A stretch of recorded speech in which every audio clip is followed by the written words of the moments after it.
With the 6th pick in the 2023 NBA Draft, the Orlando Magic select Anthony Black.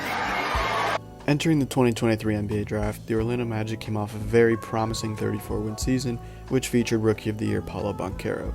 Thinking about this year's draft, particularly the 6th pick, it's likely that General Manager Jeff Weltman viewed his team as ready to begin winning around the young talent they've selected in previous years.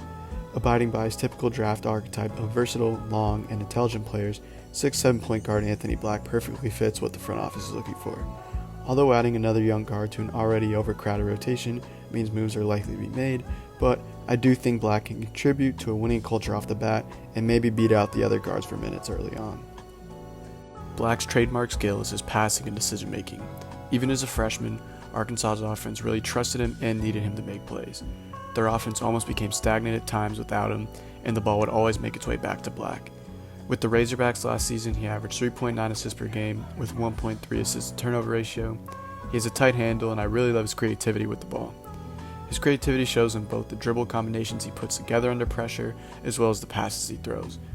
In interviews, he often talks about how he watches a lot of film, and it's easy to identify that he studies the game. As a passer, he thinks ahead of the play, which allows him to make quick decisions and throw the ball where he wants his teammates to be, rather than where they are. He's especially strong at finding his bigs when they roll hard to the basket, throwing the ball downwards for a bounce pass, or upwards for a lob. I can already envision AB having great chemistry with Wendell Carter Jr., whose rolling tendencies remind me a lot of the Mitchell brothers from Arkansas. Black also passes with great accuracy, threading the needle and hitting guys through tight windows.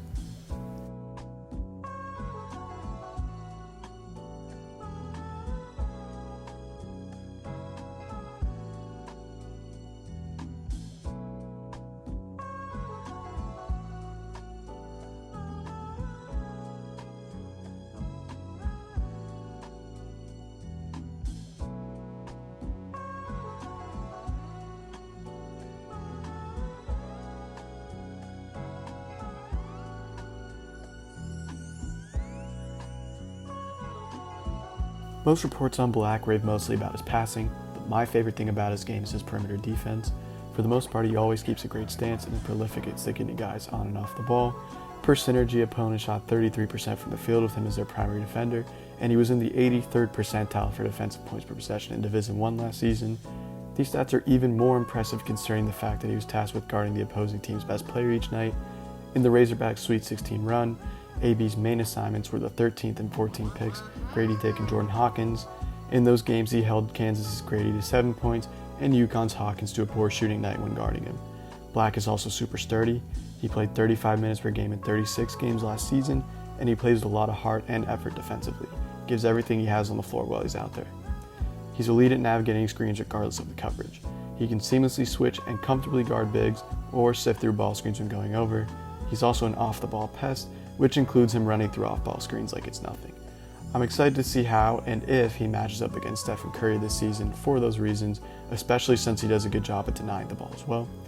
He also has super active hands, and it seems like his hands always find the ball, and he loves to blow up actions as well.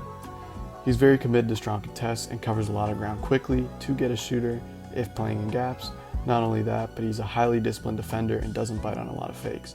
At the rim, Black picks up a fair amount of blocks and strong contests, and he was ranked in the 85th percentile for defense at the rim, allowing an insane 39% field goal percentage at the cup. Not to mention, he is a point guard. With all of this in mind, I'm very confident projecting him as a high-level defender at the pro level, although his quickness does slightly worry me. Regardless, I do think he enters the league as an above-average defender, and I can easily envision some all-defensive teams in his future.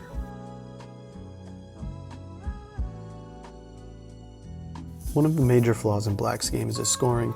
His offense was especially concerning last season when driving to the basket, largely in part due to his poor discipline and shot selection. When driving through the lane last season, he shot an embarrassing 28%, with an accompanying .47 points per possession on those drives. When going through the lane, Black does have a nice toolkit of moves, including a Euro step and a floater that look effective and work on defenders, but too often he would shoot double and even triple contested shots near the basket. This obviously won't fly in the NBA, where the defenders are much taller and much more adept at protecting the rim, so he'll definitely need to clean it up.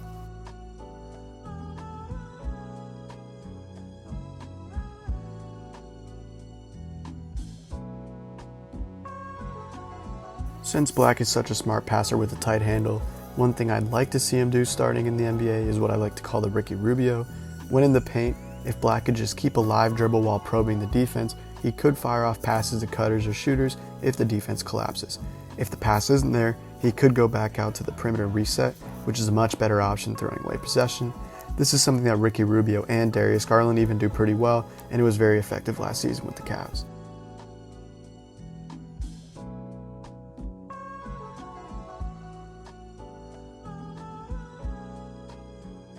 Black definitely has a concerning jump shot to say the least.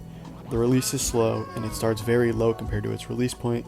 I wouldn't say that his jumper has a hitch in it, but it's definitely not smooth. In his freshman season, he shot 32% on jumpers overall, with no difference in percentage between catch and shoot and off the dribble jumpers. Even though he shot with such poor efficiency, the three held a major portion of his shot diet. At 29% three-point rate, Black attempted 2.5 threes per game.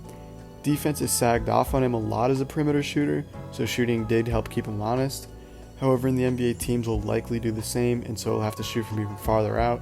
He has claimed to have been working on his jumper, and recent footage has shown an improved and faster mechanic, but I do believe it's going to be a long road before he can even become a league average shooter.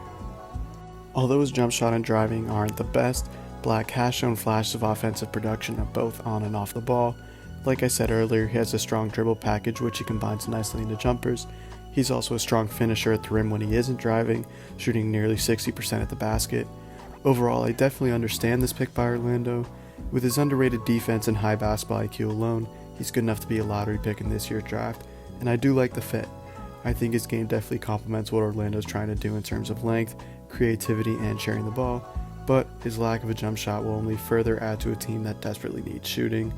From all accounts, it does seem like he's a hard worker, so I can definitely see him becoming a winning player, but I'm not ready to project him out to become an all-star or even a high-level role player just yet at this point.